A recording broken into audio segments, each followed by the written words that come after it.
Miễn phí vận chuyển. Shopee siêu sale 11 tháng 11 liên tục 21 tháng 10 đến 11 tháng 11, miễn phí vận chuyển toàn quốc. Don't miss the Shopee 11/11 big sale.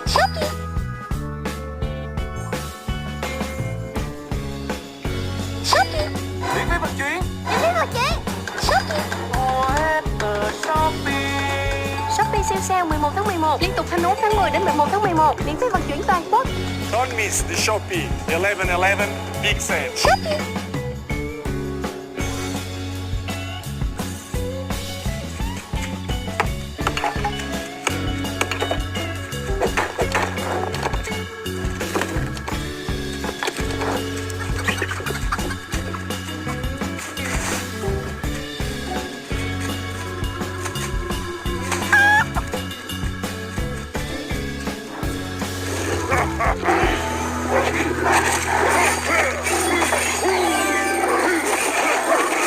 Words Mobile. Play now.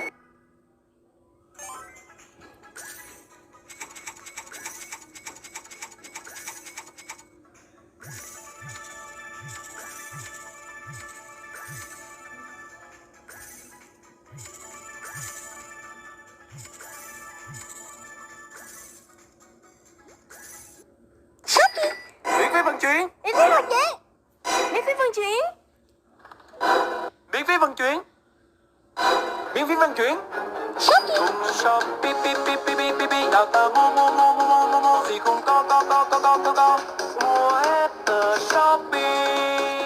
Shopee siêu sale 11 tháng 11 mùa sale khủng nhất năm này để trở lại liên tục 21 tháng 10 đến 11 tháng 11, miễn phí vận chuyển toàn quốc. Don't miss the Shopee 11/11 big sale.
Miễn phí vận chuyển. Miễn phí vận chuyển. Miễn phí vận chuyển.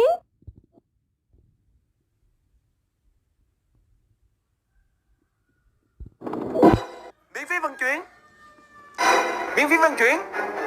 Cùng shop pi pi pi pi pi pi pi đào tạo mua gì cũng có mua hết ở Shopee. Shopee siêu sale 11 tháng 11, mùa sale khủng nhất năm. Này để trở lại, liên tục 21 tháng 10 đến 11 tháng 11. Miễn phí vận chuyển toàn quốc. Don't miss the Shopee 11/11 big sale. Shopee.